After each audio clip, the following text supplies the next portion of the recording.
The message came wrapped in static, buried beneath a century of silence. Earth had vanished, and with it, the faith of a galaxy. But when the truth emerged, when the last human fleet rose from exile, no one was ready for what came next.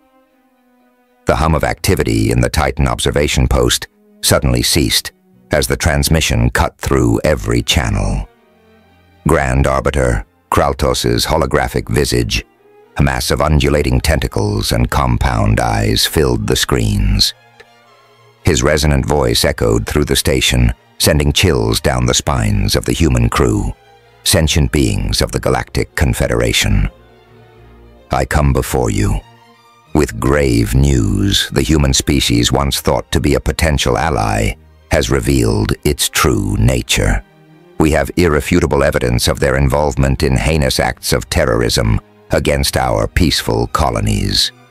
Admiral Elias Strathmore's grip tightened on the command console, his knuckles turning white. He exchanged a look of disbelief with his second-in-command, Colonel Silas Ashford. The accusation was preposterous, but the conviction in the alien leader's voice was chilling. Zixler continued, his multifaceted eyes flickering with what could only be described as righteous fury. The Council has deliberated, and our decision is unanimous. The time has come to eliminate the human menace. We declare Earth's destruction a necessity for peace. The threat must be eliminated before it spreads like a virus through our civilization. The transmission cut off abruptly, plunging the command center into stunned silence. For a heartbeat, no one moved. Then chaos erupted. Sir, we're detecting multiple warp signatures approaching the solar system. Lieutenant Gordon's voice cracked as he relayed the information. Strathmore's training kicked in, overriding the shock battle stations, alert all outposts and Earth Command. This is not a drill. Alarms blared throughout the station as crew members scrambled to their positions. The peaceful routine of the observation post transformed into a frenzied preparation for war in mere seconds. Before Strathmore could issue further orders, the first volley of alien fire struck. The station shuddered violently, throwing personnel off their feet. Emergency lights flickered on as primary systems failed. Direct hit to our main power core. Ashford shouted over the cacophony of alarms and groaning metal, shields at 30% and falling. Strathmore gritted his teeth, his mind racing through tactical options. Reroute all non-essential power to shields and weapons. Gordon, get me a sit-rep on our fleet's position. As Gordon worked furiously at his console, reports flooded in from across the solar system. The Martian defense grid was under heavy assault. Luna Base had gone dark. The orbital shipyards around Jupiter were reporting critical damage. The aliens had struck with devastating precision, targeting key military installations and communication hubs. It was clear they had been planning this for some time, gathering intelligence and waiting for the perfect moment to strike. Strathmore's eyes narrowed as he assessed the situation. The initial shock was wearing off, replaced by a cold determination. Colonel, initiate Valkyrie protocol. It's time we show these bastards what humans are really capable of. Ashford nodded grimly, his fingers flying over the command console. Throughout the solar system, hidden weapons platforms and stealth ships began to power up. The fruits of humanity's paranoia and preparation were about to be unveiled. On Earth, military leaders were already mobilizing. General George Hammond, the commander in Earth's upper echelons, coordinated the planet's defenses from his bunker, deep beneath the Rocky Mountains. His voice, steady and resolute, cut through the panic on global communication channels. This is not a fight we asked for. but it's one we're damn well going to finish. Implementation of the rebirth protocol is now in effect. All sleeper cells and deep cover operatives, your time has come. Across alien-controlled space, humans who had been living undercover for years received their activation codes. Saboteurs, spies, and guerrilla fighters prepared to sow chaos behind enemy lines back on Titan. Strathmore watched as the first wave of alien ships entered visual range. Their vessels were sleek, organic-looking things that seemed to pulse with an inner light, beautiful in a terrifying way.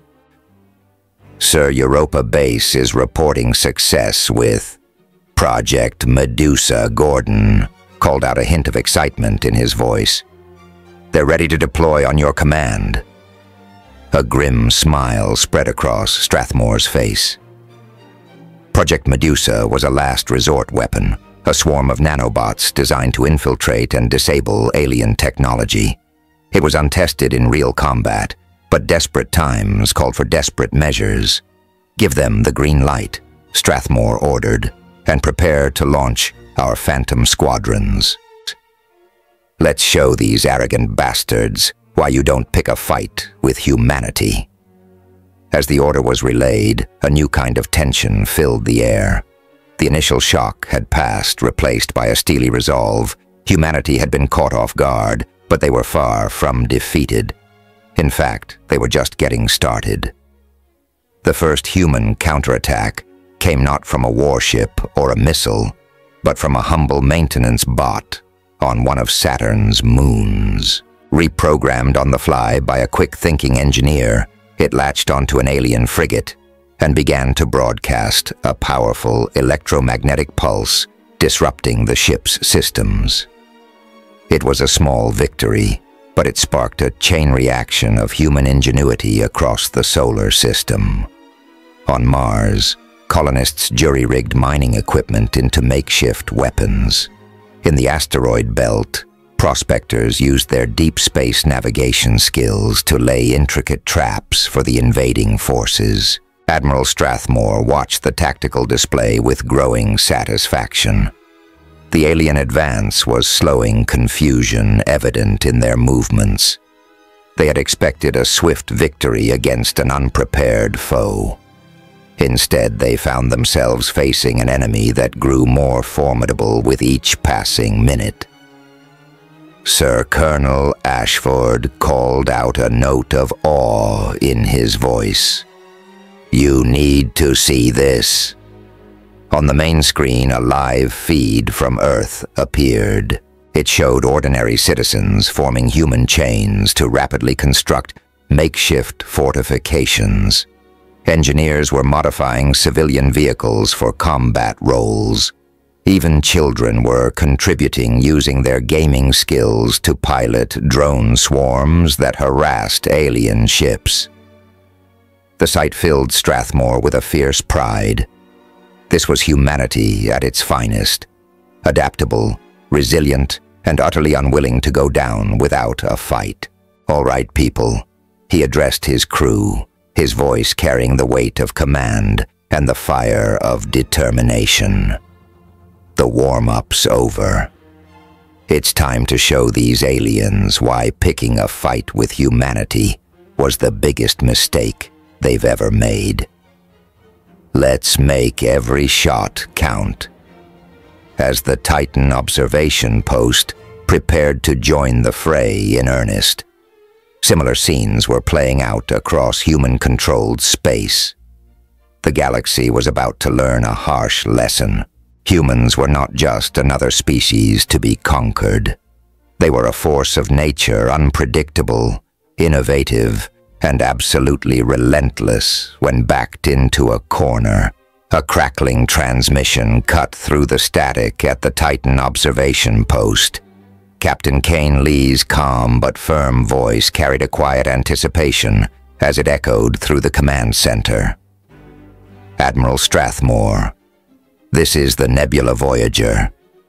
We've successfully infiltrated the alien fleet's communication network. You won't believe what we've uncovered." Strathmore's eyes widened.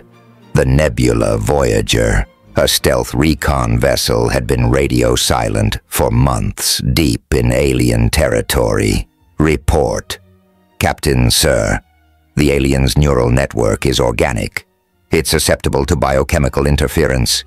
We're transmitting the data now." As the information flooded in, a plan began to form in Strathmore's mind. He turned to his chief science officer, Dr. Isolde Kyle. "Doctor, can we weaponize this?" Kyle's fingers flew over her console, her eyes gleaming with the thrill of a new challenge. "Affirmative, Admiral. If we repurpose our terraforming nanites, we could create a virus that would wreak havoc on their systems." "Make it happen," Strathmore ordered, "and get me a secure line to all human outposts. It's time we coordinate our counterattack. Across the galaxy, human colonies and outposts that had been lying low now sprang into action. On the forest world of verdant botanist turned guerrilla fighter Dos Amara Tristan Yan activated dormant plant spores that had been genetically modified to interfere with alien sensors. Entire squadrons of enemy ships suddenly found themselves flying blind in the asteroid mines of the Kuiper Belt. Chief Engineer Zara O'Neill reprogrammed mining drones into a swarm of agile explosive projectiles. As the alien fleet attempted to secure the valuable resource-rich area, they found themselves caught in a deadly dance with machines that anticipated their every move. Meanwhile, on the gas giant Europa Nova, deep-sea colonists unleashed clouds of magnetized plasma, cleverly disguised as natural phenomena. Alien ships, venturing too close, found their systems scrambled, leaving them easy prey for swift strikes. Back on Titan, Strathmore watched as the pieces of humanity's resistance fell into place. Colonel Ashford's status on Project Medusa. Ashford grinned, a fierce light in his eyes. "Nanites are primed and ready." "Sir, awaiting your command to deploy." Strathmore nodded, his voice resonating with determination. "Launch the attack." Across the battlefield, microscopic swarms of repurposed terraforming nanites were released. Designed to adapt to any environment, they quickly infiltrated the organic components of the alien ships. Within minutes, the once coordinated alien assault began to falter. On the bridge of the alien flagship Grand Arbiter, Kralthos writhed in confusion and rage. His neural links to the fleet were dissolving, replaced by chaotic feedback and nonsensical data. What is happening? How are these vermin doing this? His second-in-command sub-arbiter, Crixon, struggled to make sense of the rapidly deteriorating situation. "Celestial Lord, our ships, they're turning against each other. Our weapon systems are firing randomly." As the alien fleet descended into chaos, humanity's counteroffensive kicked into high gear. From hidden bases on moons, asteroids, and deep space stations, human ships emerged from stealth mode. They struck with precision, exploiting the weaknesses created by the nanite attack. In the Orion Arm, the human mining colony on Ceres Prime revealed its true nature. What the aliens had dismissed as primitive extraction equipment suddenly transformed into a massive railgun array. Projectiles accelerated to near light speed, tore through the alien blockade, opening a path for human refugees to escape. Admiral Nikolai Petrov, commanding Earth's orbital defense grid, seized the moment. "All units, this is our chance. Initiate Operation Slingshot." The orbital platforms, which had been slowly adjusting their positions under the guise of debris avoidance, suddenly aligned. They created a gravitational corridor that human chefs used to slingshot around the planet at incredible speeds, catching the disoriented alien forces in a pincer movement. As reports of human victories poured in from across the galaxy, Strathmore permitted himself a fleeting moment of cold pride, but he knew the fight was far from over. "Gordon, get me a secure line to General Hammond on Earth. It's time for Phase 2. In his underground command center, General George Hammond received Strathmore's transmission. His team had been working tirelessly coordinating the global defense while preparing for this moment. Admiral, the rebirth protocol is fully activated. Our sleeper agents are in position and awaiting the signal. Strathmore's voice was steady, but there was an undercurrent of anticipation. Give them the green light, General. Let's bring this fight to the enemy's doorstep. Across alien-controlled space, human operatives who had been living undercover for years received their activation codes. On the alien capital world of Zinthar, a seemingly lowly maintenance worker named Aaron Halsey accessed a hidden terminal. With a few keystrokes, he uploaded a virus that began to rewrite the planet's atmospheric control systems. In the sprawling shipyards of Erithari, Dr. Lydia Ryan, posing as an alien collaborator, initiated a subroutine in the production line's AI. Newly constructed alien warships began to subtly malfunction. Their navigation systems compromised. On the frontier world of Helbara, colonial governor Malik Adar, long thought to be a traitor to humanity, revealed his true colors. He activated a hidden signal that turned the planet's defense grid against the alien occupiers, trapping them on the surface. As chaos spread through alien-controlled space, the tide of battle shifted dramatically. Human forces, once on the defensive, now pressed their advantage with ruthless efficiency. In the Meridian Outpost, a small team of human scientists, led by Dr. Renji Hayakawa, had been working on a revolutionary spatial displacement system as alien forces closed in on their seemingly insignificant research station. Hayakawa activated the prototype. The entire station phased out of normal space, reappearing behind the alien fleet and unleashing a barrage of experimental weapons that shredded the enemy's rear guard. Meanwhile, in the heart of alien territory, the true purpose of the long-range probe Voyager 3 was revealed. Thought to be a primitive attempt at interstellar communication, it suddenly came to life, broadcasting a signal that disrupted the aliens' faster-than-light communications network. Entire sectors of enemy-controlled space were suddenly cut off from central command. Back on Titan, Admiral Strathmore received an urgent transmission from the nebular Voyager. Captain Lee's voice crackled through steady and precise, "Admiral, we've identified the alien command hub. It's a massive space station orbiting a black hole in the Cygnus sector. They're using the gravitational distortions as a natural defense." Strathmore's mind raced with the possibilities. "Good work. Captain, stand by for further orders." He turned to his team, a plan already forming. "Dr. Kale, remember that crazy idea you had about using wormholes as weapons?" Kale's eyes widened. "The Einstein-Rosen bridge cannon. But, sir, it's purely theoretical.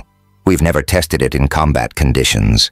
No time like the present," Dr. Strathmore said coldly.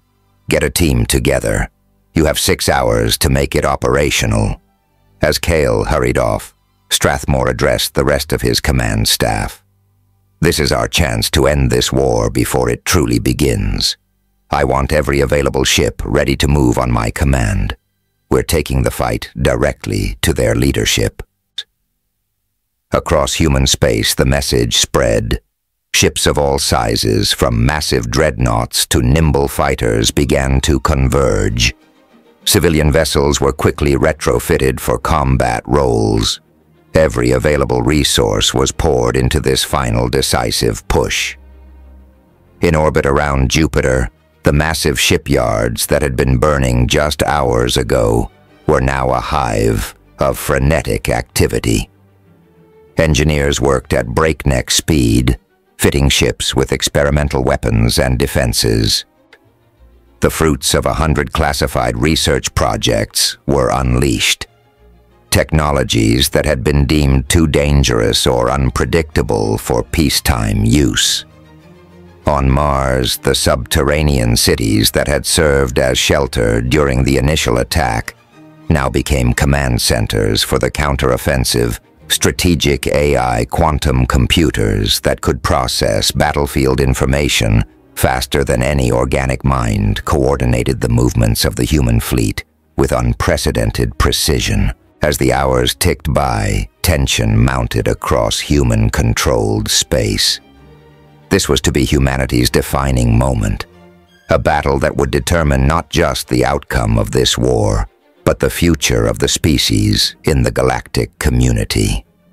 In his command center on Titan, Admiral Strathmore stood before a holographic display of the galaxy, watching as the human forces gathered strength.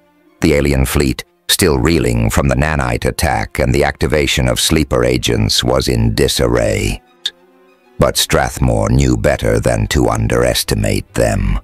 The element of surprise had given humanity an edge, but the aliens still outnumbered and outgunned them. Sir Colonel Ashford called out, "Dr. Kale reports that the Einstein-Rosen bridge cannon is operational. It's been fitted to the Dreadnought, humanity's hope." Strathmore nodded, his expression determined. "Tell all ships to prepare for jump.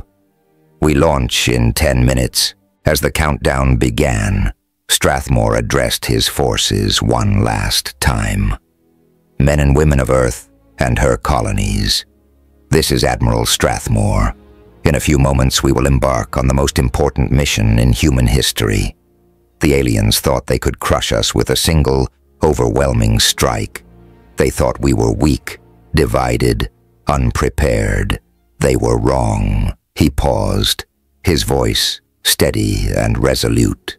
"We've shown them the unyielding spirit of humanity, our ingenuity, our resilience, and our relentless will to endure. Now we will demonstrate our true strength, not just the power of our weapons or technology, but the unparalleled force of a united human race. This battle will decide the fate of our species. Win or lose, the galaxy will remember this day. They will remember that when faced with extinction, humanity did not go quietly into the night. We stood, we fought, and we endured. For Earth, for every human world, for the future of our children and generations yet to come attack." With that final command, the largest human fleet ever assembled jumped into action.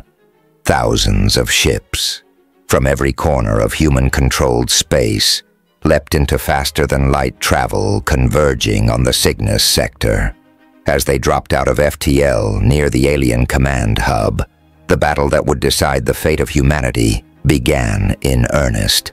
The Einstein-Rosen bridge cannon fired its first shot, tearing a hole in space-time that swallowed an entire squadron of alien dreadnoughts. The human fleet surged forward, unleashing a barrage of conventional and experimental weapons. Plasma torpedoes, graviton beams, and swarms of AI-controlled fighter drones overwhelmed the alien defenses. But the aliens were far from defeated. Their command hub, a massive structure that dwarfed even the largest human ships, began to power up its main weapon. A beam of energy so intense it distorted the fabric of space around it, lashed out at the human fleet. In that moment, as destruction loomed, humanity's true strength shone through. Ships from different colonies, which had been rivals just days ago, moved in perfect coordination to shield each other. Experimental defense systems were pushed to their limits and beyond, and in the heart of the human fleet, the humanity's hope prepared for one final desperate gambit. As the battle raged across the galaxy, a different kind of warfare was unfolding in the shadowy realm of intelligence and counterintelligence. Admiral Strathmore knew that winning the physical conflict was only half the battle. To truly end this war, they needed to uncover the truth behind the aliens' sudden aggression. In a heavily fortified bunker beneath the Martian surface, a team of Earth's best and brightest had been assembled, led by the brilliant and unorthodox Colonel Dante Quinn. The newly formed Xeno Intelligence Division was tasked with unraveling the mystery behind the alien accusations. Quinn surveyed his team, a motley crew of hackers, xenolinguists, behavioral analysts, and quantum computing specialists. Ladies and gentlemen, we have less than 24 hours to prevent the extinction of our species. Let's make them count. Dr. Corwin Ishida, a leading expert in alien psychology, stepped forward. We need to approach this from multiple angles. The accusation of terrorism doesn't align with known human activities in alien space. There's a missing piece to this puzzle. Agreed, said Mira Kalin, a former black hat hacker turned cybersecurity expert. We need to get into their systems, see what they're seeing. Quinn nodded. Kalin, you and your team focus on infiltrating their communication networks. Dr. Ishida, I want you and the analysts to comb through every scrap of intel we have on alien political structures. Look for factions, dissent, anything that might explain this sudden shift in policy. As the team dispersed, Quinn turned to his second-in-command, Major David Vaughn. David, I need you to coordinate with our deep cover agents. If there's chatter about this on the alien street, I want to know about it. The next few hours were a whirlwind of activity. Kalin and her team worked tirelessly, probing the alien networks for weaknesses. It was Dr. Ishida who made the first breakthrough, Colonel. I found something. He called out, his eyes wide with excitement. There's a pattern in the xenopolitical data. A small but influential faction has been steadily gaining power within the alien confederation. They call themselves the Purists. Quinn leaned in, studying the holographic display. What's their angle? Xenophobia, sir, Ishida replied. They believe in the superiority of their species and see other races, especially emerging ones like humanity, as a threat to their dominance. Before Quinn could respond, Kalen's voice cut through the room we're in. We've managed to access a lower-level communication node. The team gathered around her station, watching as alien data streams flowed across the screens. For a moment, it seemed like an indecipherable mess of symbols and code. Then slowly, patterns began to emerge. It's encrypted, Kalen muttered, her fingers flying over the keyboard. But the encryption, it's familiar, almost like they reverse engineered it from our own systems. Quinn finished, his eyes narrowing. Can you crack it? Colin grinned. Give me an hour. As Kalen worked her magic, the rest of the team continued to piece together the puzzle. Dr. Ishida and his analysts dug deeper into the Purist faction, mapping out their influence and connections within the alien government. Major Vaughn's report from the deep cover agents added another layer to the mystery. Sir, our operatives are reporting unusual movement patterns among alien civilian populations. It's like they're being herded away from certain areas. Quinn's mind raced, connecting the dots. They're isolating potential dissenters, controlling the narrative. Just then, Kalen let out a triumphant shout. We're in full access to their secondary communication network. The screens lit up with a flood of alien communications. The team worked feverishly, translating and analyzing the data in real time. Slowly, a horrifying picture began to emerge. Colonel Dr. Ishida said, his voice grave. The terrorist attacks they're accusing us of, they never happened. The Purists fabricated the entire thing. Quinn's fists clenched. How false flag operations. Major Vaughn explained, pointing to a series of decoded transmissions. They used ships disguised as human vessels to attack their own colony. But that's not all. They've been manipulating sensor data, creating false evidence of human aggression for months. The room fell silent as the implications sank in. They weren't just fighting a war. They were fighting a carefully orchestrated lie. Quinn's mind raced with the possibilities. Kaylin, can you use this access to dig deeper? I want everything they have on this operation. Kaylin nodded, diving back into the alien systems with renewed determination. As she worked, the rest of the team continued to analyze the growing mountain of evidence. Dr. Ishida made another startling discovery. Colonel, look at this. The purists didn't just manipulate their own people. They've been feeding false information to their entire intelligence apparatus for years. Most of the alien military genuinely believes we're a threat. Quinn nodded grimly.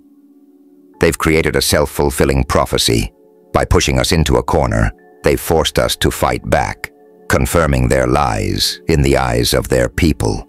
As the team worked to unravel the complex web of deception, a message came through from Admiral Strathmore.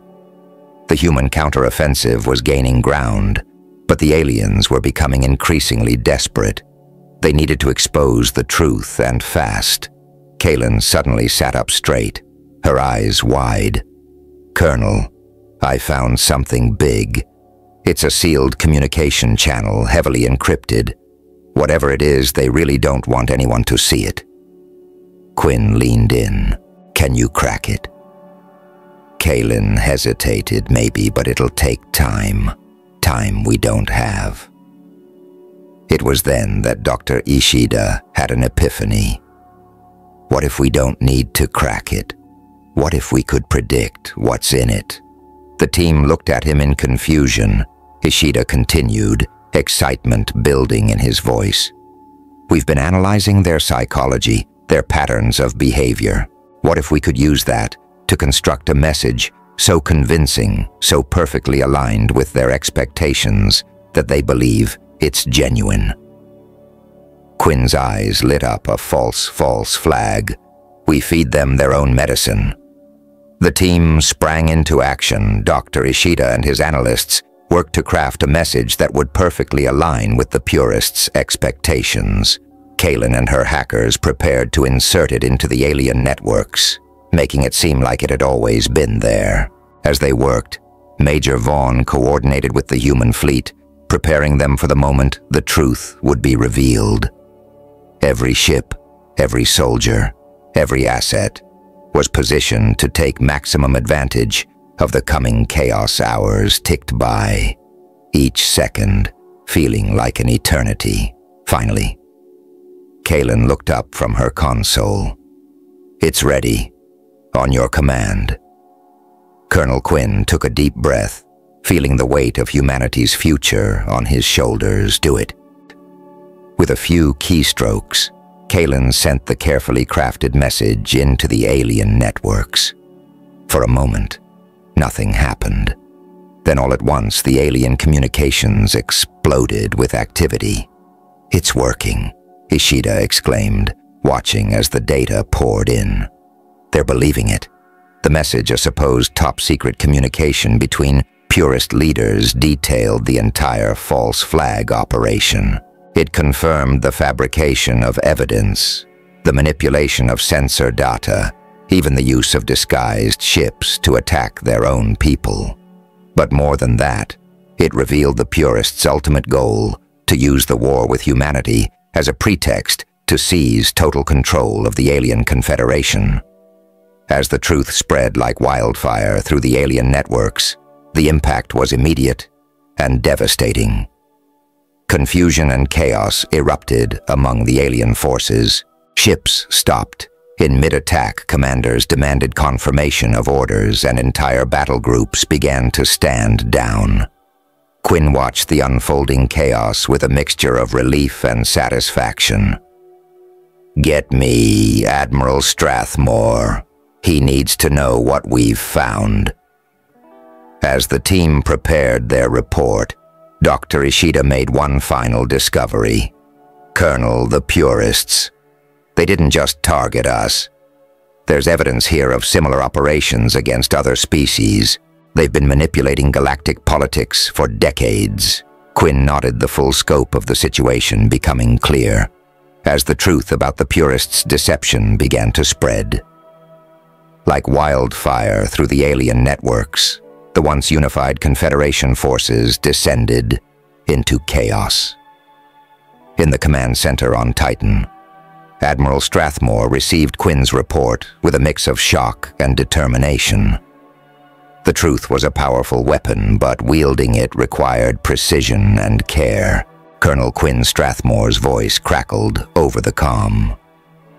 Your team has done exemplary work. Now we need to use this information to end this war once and for all. Quinn nodded already.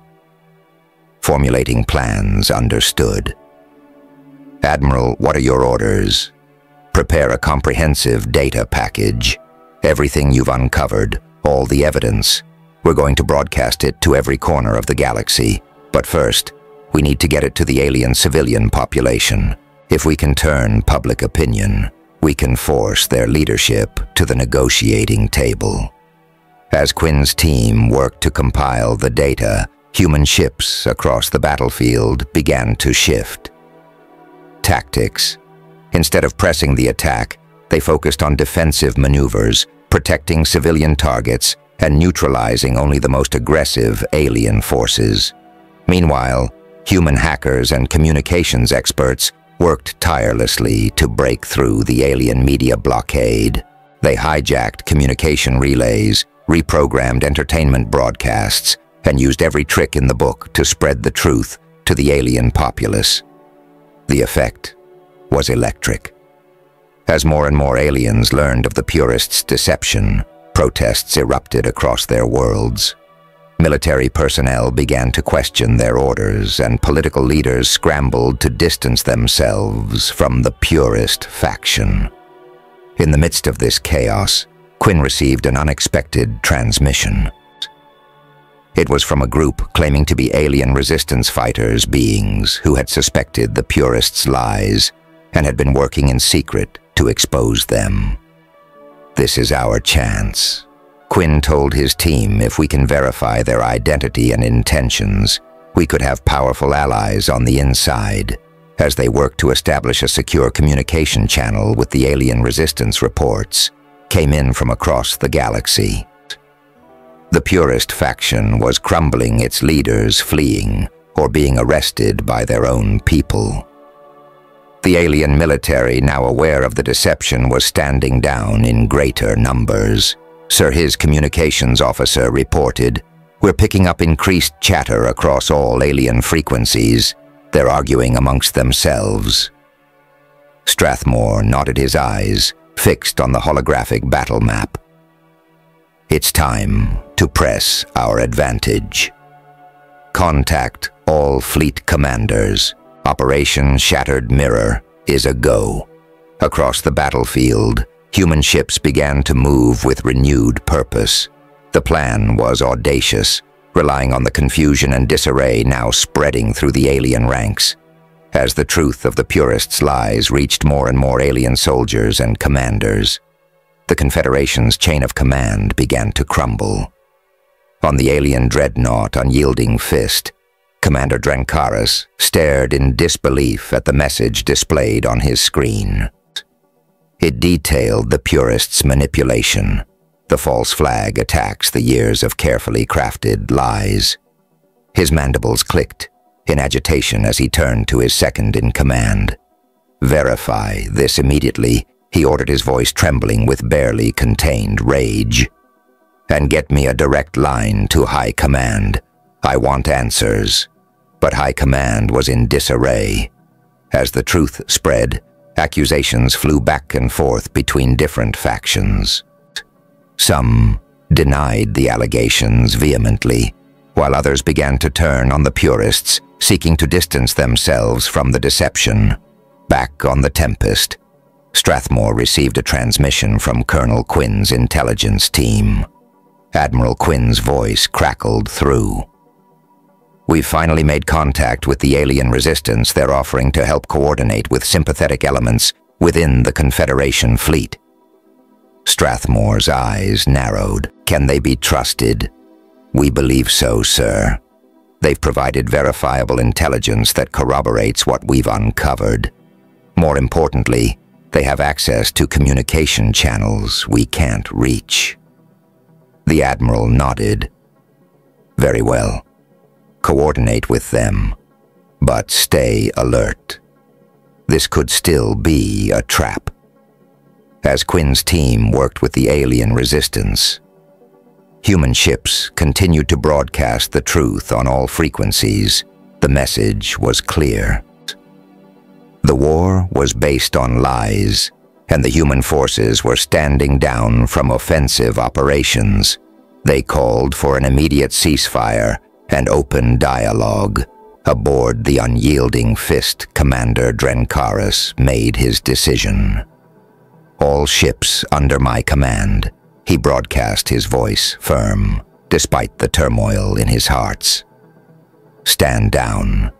We will not be party to this deception any longer." Similar scenes played out across the battlefield as more and more alien commanders chose to stand down or even defect. The once mighty Confederation fleet was tearing itself apart from within. Strathmore saw his opportunity. All ships execute. Phase 2 of Operation Shattered Mirror. Target: Purist-controlled vessels and command centers only. "Let's cut the head off this snake."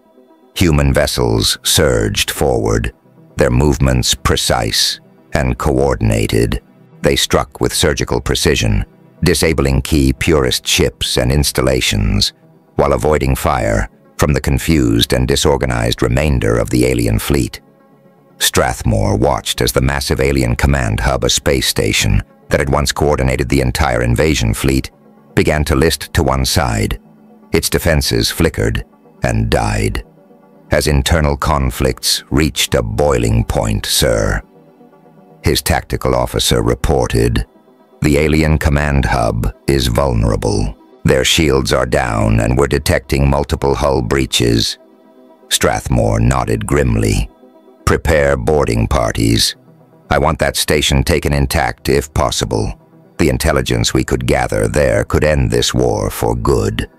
As human assault shuttles raced towards the crippled command hub, the rest of the fleet continued to press their advantage. The Purist-controlled ships now revealed as the true enemies found themselves caught between the human assault and their own former allies. In the midst of the chaos, a transmission cut through the noise. It was Grand Arbiter Kraltos, the alien leader who had declared war on humanity mere hours ago. His once proud visage now seemed haggard and desperate. "This is Grand Arbiter Kraltos to all Confederation forces," he began, his voice trembling. "I have been deceived. We have all been deceived. I call for an immediate ceasefire." The transmission cut off abruptly, replaced by the stern countenance of a different alien.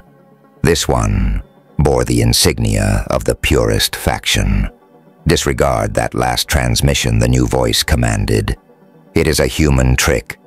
Continue the assault for the purity of our race." But the damage was done. The brief transmission from Kraltos, combined with the evidence already spreading through the ranks, was the final blow to the Purists' control. Across the battlefield, more and more alien ships powered down their weapons, signaling their surrender. Strathmore turned to his communications officer. "Broadcast on all frequencies to all alien vessels. We accept your surrender. Power down your weapons and prepare to be boarded. Any ship that continues hostile action will be treated as an enemy combatant." As human ships moved to secure their new prisoners, the assault on the alien command hub reached its climax. Elite human boarding teams, their armor equipped with adaptive camouflage that shifted to match the alien environment, fought their way through the station's winding corridors. Leading the charge was Gordon Quinn's second in command. Remember, he told his team as they breached another security checkpoint, "We're here to capture, not kill. These aliens are victims of the purists as much as we are." The fighting was fierce but brief. Most of the alien defenders, upon realizing the truth of their situation, laid down their arms. Those that didn't were quickly overwhelmed by the highly trained human operatives. As Gordon's team approached the central command center, they encountered an unexpected ally. An alien bearing the marks of high rank stood with hands raised in surrender. "I am Sub-Arbiter Crixon," he announced. "I wish to defect. I have information about the Purists' plans." Gordon eyed him warily, but nodded. "Come with us, but know that if this is a trick, you won't live to regret it." With Crixon's help, the human forces quickly secured the command hub. As Gordon's team began to sift through the vast amounts of data stored in the station's computers, a chilling discovery was made. One of the tech specialists called out, "You need to see this. It's a hidden transmission sent just before we breached the command center." Gordon leaned in, his eyes widening as he read the message. "Get this. To Admiral Strathmore immediately. The Purists have a fail-safe." Back on the Tempest, Strathmore received Gordon's urgent transmission. The Purists, it seemed, had anticipated the possibility of their defeat. Hidden throughout human-controlled space were sleeper agents and autonomous weapon platforms primed to unleash devastating attacks on civilian targets. "They're trying to force us to keep fighting." Strathmore realized, his fists clenching. "If we don't, they'll make it look like we're the monsters they claimed we were." But even as the situation seemed to darken, hope emerged from an unexpected quarter. The alien resistance, working in concert with Quinn's intelligence team, had uncovered the locations of many of these hidden threats. More importantly, they had found a way to neutralize them. "It's a kill switch," Quinn explained to Strathmore. "The Purists, in their arrogance, created a master deactivation code for all their weapons. Our alien allies found it buried in the data we extracted from their systems." Strathmore nodded, a cold smile spreading across his face. "Then let's use it. Coordinate with all our forces. I want every one of those hidden weapons neutralized." As human and allied alien forces raced to deactivate the Purists' failsafe, the battle in space entered its final stages. The remaining Purist-controlled ships, realizing their defeat was imminent, launched a desperate suicidal attack on the human fleet. But the humans were ready. Using tactics and technologies honed over hours of intense combat, they met the Purist assault head-on. Adaptive shield generators absorbed and redirected enemy fire, while quantum-linked targeting systems allowed for precision strikes that disabled rather than destroyed the attacking ships. In the end, it was over in a matter of minutes.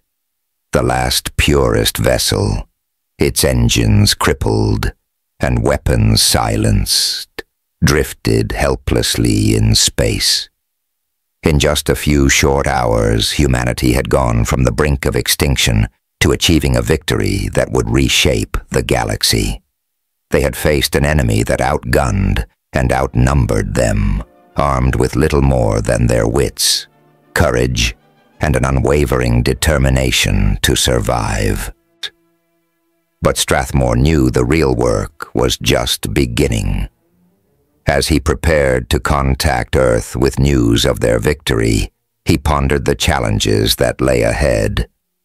How would humanity handle its newfound position on the galactic stage? How could they turn this victory into a lasting peace? one thing was certain.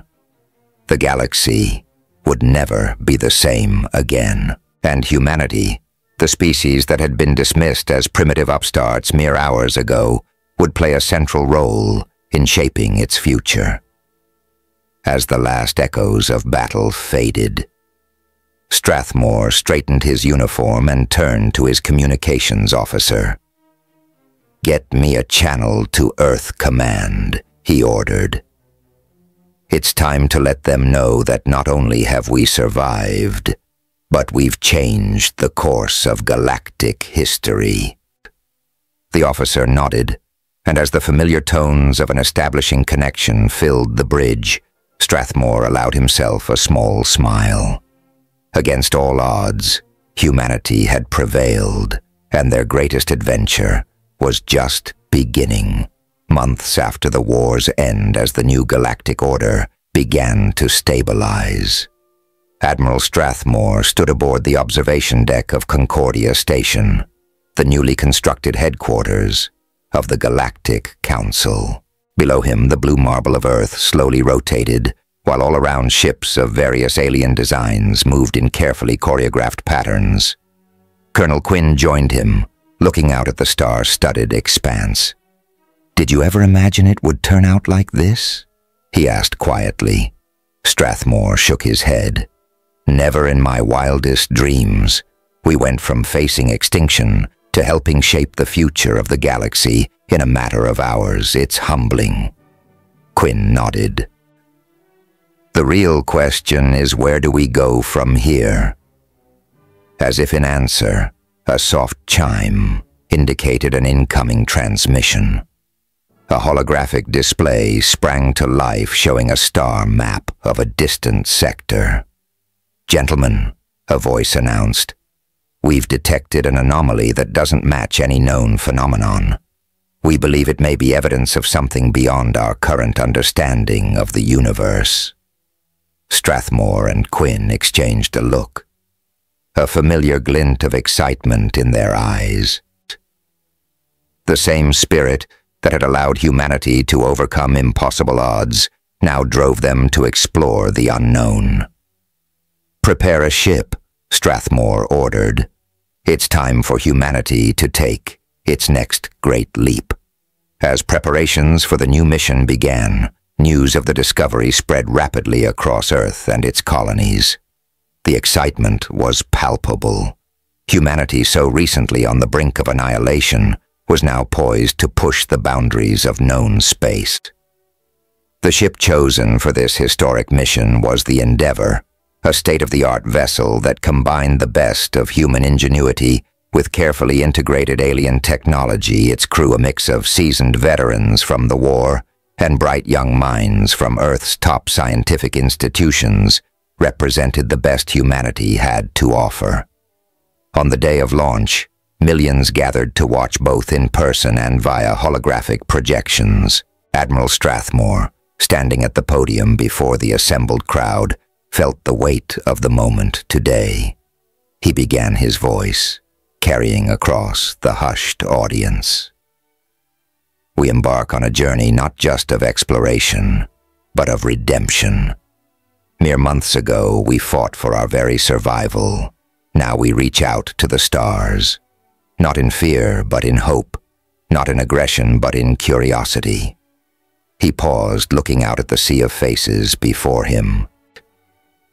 Humans stood shoulder to shoulder with alien allies, a sight that would have been unthinkable before the war. We go forward, carrying the lessons of our past, both the triumphs and the tragedies. We go to seek new knowledge, new understanding, and perhaps most importantly, to forge new bonds of friendship across the cosmos. As Strathmore concluded his speech, the Endeavour's engines flared to life.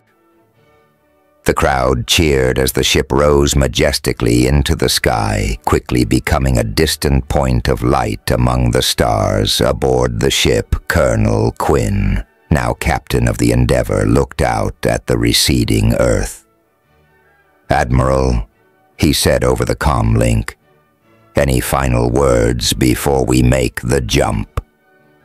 Strathmore's voice came through clear and strong. "Remember why we're out there, Dante. Not for glory, not for conquest, but for the betterment of all sentient life. Make us proud." With a final acknowledgement, Quinn gave the order. In a flash of light, the Endeavour disappeared into the depths of space, carrying with it the hopes and dreams of not just humanity, but of a united galaxy. As the Endeavour vanished into the great unknown, the galaxy watched in silence, not with fear, not with suspicion, but with wonder. Humanity had survived annihilation, uncovered the truth, and united former enemies. Now they would chart a new path, not as invaders, but as explorers. A new chapter had begun.